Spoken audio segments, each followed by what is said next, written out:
Meski tidak sempat menyerap seluruh kekuatan jiwa ikan tersebut, Su King telah memperoleh sekitar 40%. Kekuatan itu digunakan untuk membuka lubang sihir ke-11. Pada saat berikutnya, lubang sihir ke-11 berhasil terbuka. Kekuatan Su King langsung meningkat pesat. Ketika melihat pemuda dari puncak pertama itu, ia menyadari bahwa lawannya belum membentuk api kehidupan. Niat membunuh pun muncul di hatinya. Su King segera memanggil kapal sihirnya yang berada di teluk. Cahaya keemasan bersinar dari kapal itu, lalu melepaskan serangan ilahi yang sangat kuat ke arah pemuda tersebut. Ekspresi pemuda dari puncak pertama langsung berubah. Ia buru-buru mengendalikan pedang perunggu raksasanya untuk menahan serangan. Namun, saat benturan terjadi, pedang itu hancur berkeping-keping. Pemuda tersebut juga terluka dan darah mengalir dari sudut mulutnya. Ia terpaksa mundur ratusan kaki sambil menatap Su King dengan niat membunuh yang kuat. Kemudian ia mengucapkan kalimat aneh lainnya. Di masa muda, mudah untuk menyia-nyiakan hidup, tetapi pada akhirnya, hidup seseorang dihabiskan untuk bekerja keras hingga fajar. Su King tetap tidak memahami maksud perkataan itu. Namun, setelah lawannya merebut hasil buruannya dan menyerangnya tanpa peduli keselamatannya, niat membunuhnya sudah mencapai puncak. Tubuh Su King langsung melesat ke depan dengan kecepatan tinggi. Dalam sekejap ia sudah berada di depan pemuda itu. Belati muncul di tangan kanannya, lalu ia menebaskannya dengan ganas ke arah leher lawannya. Su King memiliki prinsip hidup yang sangat jelas. Ia hanya mengambil apa yang memang menjadi haknya. Sebelumnya, ketika melihat megalodon tingkat pembangunan pondasi yang sedang diburu orang lain, ia memang tergoda untuk merebutnya.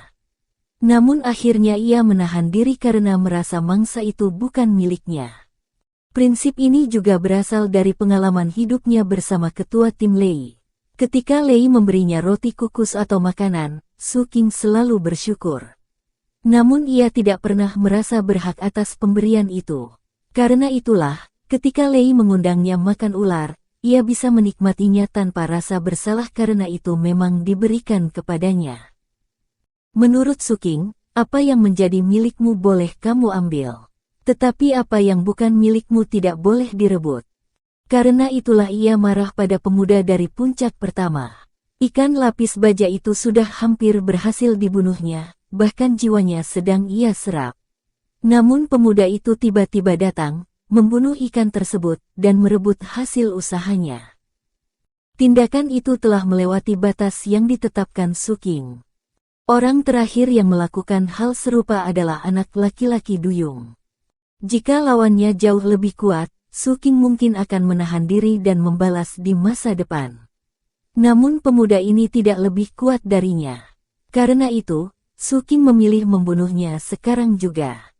Dengan kecepatan luar biasa, Su King menyerbu ke depan. Belatinya diselimuti api hitam dan langsung menebas leher lawan. Pemuda dari puncak pertama segera memanggil pedang hantu untuk menahan serangan tersebut. Belati dan pedang bertabrakan dengan keras. Tanpa memberi kesempatan lawan bernapas, Su King langsung melancarkan pukulan berikutnya. Bayangan iblis muncul di belakangnya, sementara pukulan kirinya yang diperkuat teknik gunung laut menghantam ke depan dengan kekuatan dahsyat. Pemuda itu berusaha membentuk segel tangan untuk bertahan. Namun pada saat penting, bayangan milik Su King diam-diam mengikat kedua tangannya sehingga gerakannya terhambat sesaat. Kesempatan sekecil itu sudah cukup. Pukulan Su King menghancurkan pedang pelindung di dada lawannya dan menghantam tubuhnya secara langsung. Pemuda itu memuntahkan darah dan terpental jauh ke belakang. Namun serangan Su King belum berakhir. Dari bawah laut, Plesiosaurus laut terlarang muncul dan menerkam lawannya. Pada saat yang sama, bayangan pedang surgawi raksasa muncul di belakang Su King dan menebas ke bawah dengan kekuatan yang mengguncang langit. Dalam situasi kritis itu, mata pemuda tersebut memerah. Tiba-tiba sebuah tungku di dalam tubuhnya seolah menyala dan meledak dengan cahaya yang menyilaukan. Ledakan itu menghancurkan Plesiosaurus hingga berkeping-keping dan mematahkan serangan pedang surgawi. Namun meski berhasil selamat, pemuda itu tetap terluka dan terpaksa mundur 100 kaki. Su Qing menyadari bahwa lawannya menggunakan teknik rahasia yang mirip dengan kekuatan alam Xuan Yao, tetapi belum mencapai tingkat yang sebenarnya. Teknik itu memang kuat, tetapi juga melukai tubuh penggunanya. Benar saja, setelah mundur, pemuda itu kembali memuntahkan darah dan wajahnya menjadi pucat. Meski terluka, semangat bertarungnya justru semakin membara. Sebagai murid pribadi guru puncak pertama dan pangeran ke-9 puncak pertama, sudah lama ia tidak dipaksa hingga muntah darah oleh sesama murid. Dengan tatapan penuh niat membunuh, ia menghapus darah di bibirnya lalu mengangkat tangan. Dalam sekejap, lebih dari 30 pedang perunggu raksasa muncul di belakangnya membentuk formasi. Saat ia menunjuk ke arah Su Qing, semua pedang itu melesat menyerang. Pada saat yang sama, ia sendiri berubah menjadi cahaya pedang dan menerjang maju. Su Qing tidak mundur. Api hitam dari 11 lubang sihirnya meledak keluar dan menyelimuti seluruh tubuhnya. Banyak belati muncul di sekelilingnya, menciptakan tekanan yang mengerikan. Kedua pihak bertabrakan di udara. Ledakan demi ledakan mengguncang langit dan laut. Belati-belati Su Qing hancur satu persatu, sementara api di tubuhnya mulai melemah. Di sisi lain, pedang-pedang perunggu lawannya juga pecah berkeping-keping, dan pemuda itu kembali memuntahkan darah. Namun pertarungan mereka belum berakhir. Keduanya bertarung jarak dekat dengan sangat ganas. Tubuh Su Qing yang telah ditempa membuatnya sangat kuat dalam pertarungan fisik. Sementara itu, pemuda dari puncak pertama menggunakan bayangan-bayangan pedang untuk melindungi dan memperkuat serangannya. Mereka terus bertukar pukulan dan serangan di udara, menyebabkan laut di bawah mereka bergolak hebat. Pada satu kesempatan, Su Qing mengendalikan air laut hingga berubah menjadi tangan raksasa yang berusaha menangkap lawannya. Namun pemuda itu menekan dahinya dan tanda matahari muncul. Cahaya dari tanda tersebut langsung menghancurkan tangan raksasa itu. Su Qing terus menyerang tanpa henti. Saat keduanya bertarung dari jarak sangat dekat, ia bahkan menggunakan kepalanya sebagai senjata dan menghantam lawannya secara langsung. Benturan itu membuat darah mengalir dari mulut Su Qing, sementara pemuda dari puncak pertama mengerang kesakitan. Dahinya hampir retak dan tubuhnya terlempar mundur. Su Qing segera bersiap mengejar untuk mengakhiri pertarungan. Namun tepat pada saat itu, sebuah guncangan mendadak muncul dan memaksanya mundur. Saat Su Qing hendak mengejar lawannya, ia tiba-tiba mundur. Keputusan itu menyelamatkannya. Sesaat kemudian, pecahan-pecahan pedang yang sebelumnya hancur tiba-tiba muncul dari laut dan berubah menjadi badai pedang yang menyapu area tempat Su Qing berdiri tadi. Jika ia memaksa mengejar lebih cepat, ia pasti sudah terkena serangan itu. Di sisi lain, pemuda dari puncak pertama juga terkejut. Selama ini ia selalu yakin bahwa dirinya adalah salah satu kultivator pembangunan pondasi terkuat sebelum memasuki kondisi Xuan Yao. Bahkan gurunya sendiri pernah mengatakan hal yang sama. Namun setelah bertarung dengan Su Qing, keyakinannya mulai goyah. Dengan wajah muram, ia mengucapkan kalimat aneh lagi. Mereka sesekali berjalan-jalan di langit, tetapi berani-beraninya matahari dan bulan menyinari mereka. Su Qing tetap tidak menanggapinya. Sebagai balasan, ia langsung mengaktifkan kapal Dharma miliknya. Sebuah sinar ilahi keemasan melesat keluar dan menyerang pemuda itu. Kekuatan serangan tersebut sangat mengerikan. Laut berguncang dan udara di sekitarnya seolah terdistorsi. Melihat itu, pemuda dari puncak pertama segera menghancurkan sebuah jimat giok. Jimat itu melepaskan banyak jiwa binatang buas yang pernah ia bunuh. Jiwa-jiwa tersebut berkumpul menjadi kepala monster raksasa berwarna hitam dan digunakan untuk menahan serangan ilahi dari kapal Su Qing. Ledakan besar pun terjadi. Namun pemuda itu belum berhenti. Ia menggigit lidahnya, memuntahkan darah, lalu menepukkan tangan ke dahinya. Seketika darah dan energinya melonjak. Seluruh tubuhnya berubah merah seperti berlumuran darah. Aura tajam yang memancar darinya meningkat drastis. Tak lama kemudian, sebuah pedang raksasa berwarna darah terbentuk di sekeliling tubuhnya dan menyatu dengannya. Ia berubah menjadi pedang darah dan melesat langsung menuju Su Qing. Su Qing merasakan bahaya besar. Tanpa ragu, ia mengaktifkan seluruh kekuatan dari 11 lubang sihirnya. Lautan spiritual di dalam tubuhnya meledak keluar. Setiap lubang sihir memiliki lautan spiritual seluas 500 kaki. 11 lubang berarti total kekuatan setara lautan spiritual seluas 5.500 kaki. Kekuatan itu menyatu dengan laut terlarang di sekitarnya dan membentuk tekanan yang sangat besar. Saat pedang darah milik lawannya menghantam, kedua kekuatan bertabrakan dengan dahsyat. Lautan spiritual Su Qing terus bergetar dan terkikis, sementara pedang darah lawannya juga mulai retak dari ujungnya. Keduanya saling menghabiskan kekuatan selama beberapa saat. 10 napas kemudian, pedang darah itu akhirnya tidak mampu bertahan dan hancur berkeping-keping. Tubuh pemuda dari puncak pertama terpental mundur. Pada saat yang sama, sisa lautan spiritual Su Qing berubah menjadi tinju raksasa dan menghantam lawannya. Pemuda itu memuntahkan darah lagi. Menyadari dirinya dalam bahaya, ia segera menghancurkan sebuah manik penyelamat. Kabut tebal langsung muncul dan menahan serangan Su Qing, memberinya kesempatan untuk melarikan diri. Kini ia tidak ingin melanjutkan pertarungan. Ia sadar bahwa Su Qing terlalu sulit dihadapi. Yang paling membuatnya waspada adalah lautan spiritual luar biasa yang dimiliki murid puncak ketujuh itu.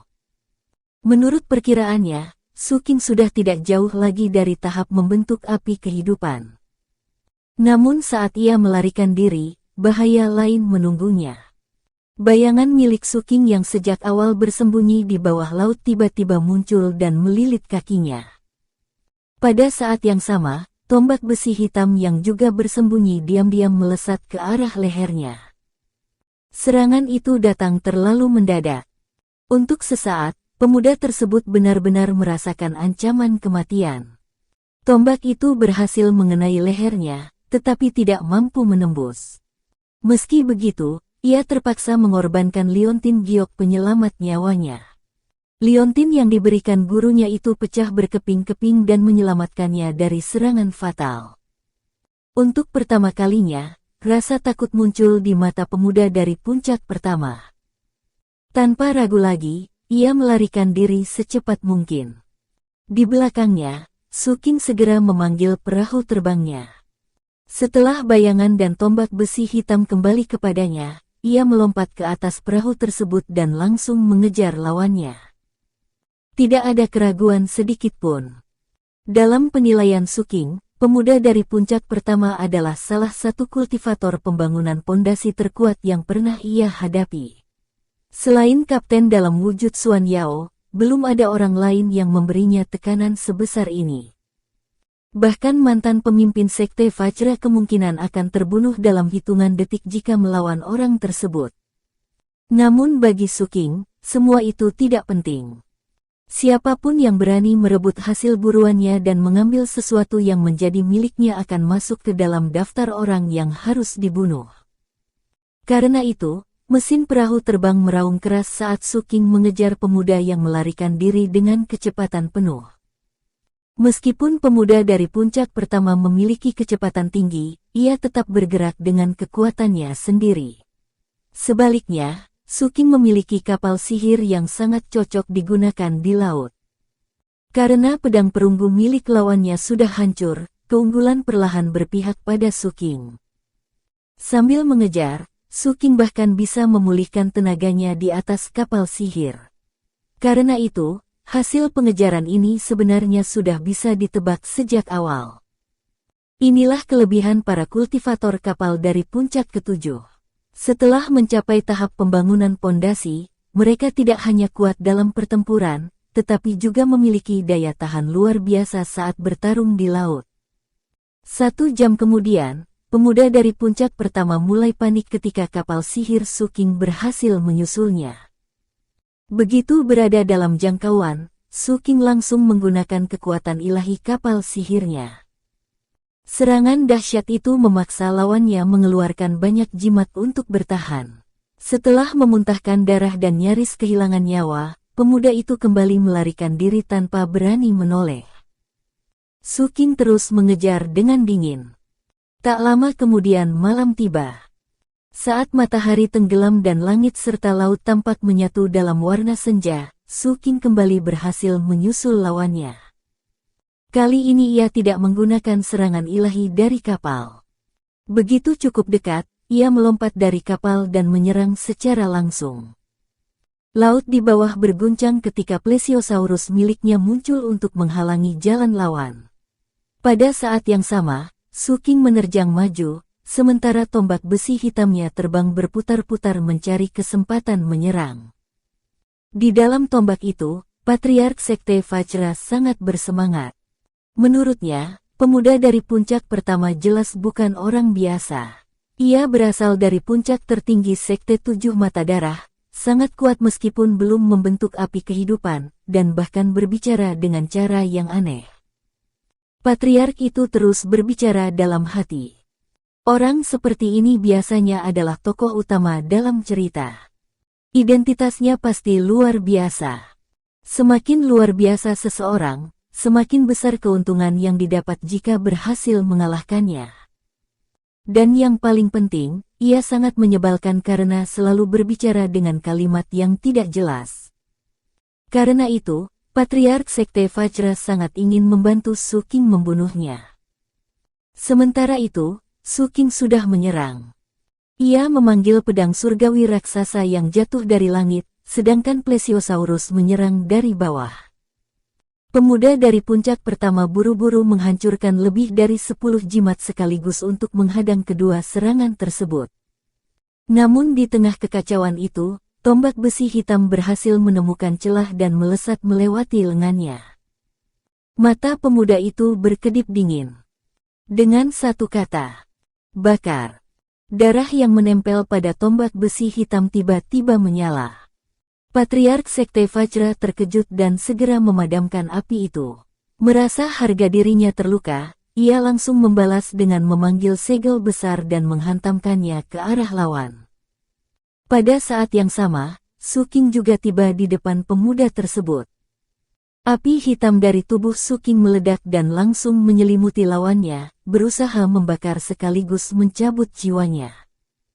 Serangan yang kejam itu membuat pemuda dari puncak pertama benar-benar panik. Untuk pertama kalinya ia mencoba berbicara dengan normal dan menjelaskan bahwa mereka berasal dari sekte yang sama. Ia berkata, "Aku tinggal di Kerajaan Abadi Selatan, dan kita adalah saudara seperguruan." Sayangnya, Su King sama sekali tidak peduli. Bahkan, ia hampir tidak mendengarkan perkataannya. Melihat keadaan semakin berbahaya, pemuda itu mengeluarkan kartu truf lain. Ia melempar sebuah patung hitam kecil. Patung itu langsung berubah menjadi sosok kultivator paruh baya berjubah hitam.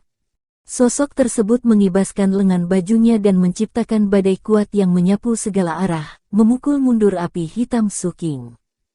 Su King juga terkena dampaknya. Tubuhnya bergetar dan darah mengalir dari sudut mulutnya. Saat ia mundur untuk menghindar, pemuda dari puncak pertama memanfaatkan kesempatan itu untuk kembali melarikan diri. Tombak besi hitam segera kembali ke sisi Su King. Patriark Sekte Vajra yang berada di dalamnya berkata dengan marah, "Tuan, anak ini punya terlalu banyak kartu truf. Gunakan racun." Su King menjawab dengan tenang, "Aku sudah menggunakannya sejak lama."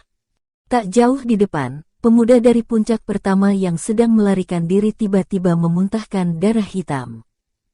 Wajahnya langsung berubah. Ia merasakan darah, energi, dan organ-organ dalam tubuhnya seperti sedang terkikis. Barulah ia sadar bahwa dirinya telah diracuni. Dengan panik ia meminum pil penawar racun. Namun hasilnya justru lebih buruk. Racun buatan Su King memang dirancang untuk memanfaatkan pil penawar lawan dan membuat efeknya semakin kuat. Kini rasa takut benar-benar muncul dalam hati pemuda tersebut. Ia hanya bisa menggunakan teknik rahasia untuk menekan racun sementara dan terus melarikan diri. Di dalam hati, ia terus mengeluh. Menurutnya, masalah ini seharusnya tidak perlu sampai sejauh ini. Ia hanya merebut seekor binatang laut tingkat pembangunan pondasi. Mereka juga berasal dari sekte yang sama. Namun Su King justru mengejarnya tanpa henti, seolah ingin membunuhnya apapun yang terjadi. Dengan perasaan frustrasi dan tidak mengerti, ia hanya bisa bergumam. Dunia ini benar-benar kacau. Aku bahkan tidak tahu harus berkata apa lagi. Namun bagi Su King, alasannya sangat sederhana. Pemuda itu telah merebut hasil buruannya. Dan siapapun yang mengambil sesuatu yang dianggap miliknya akan terus diburu sampai mati.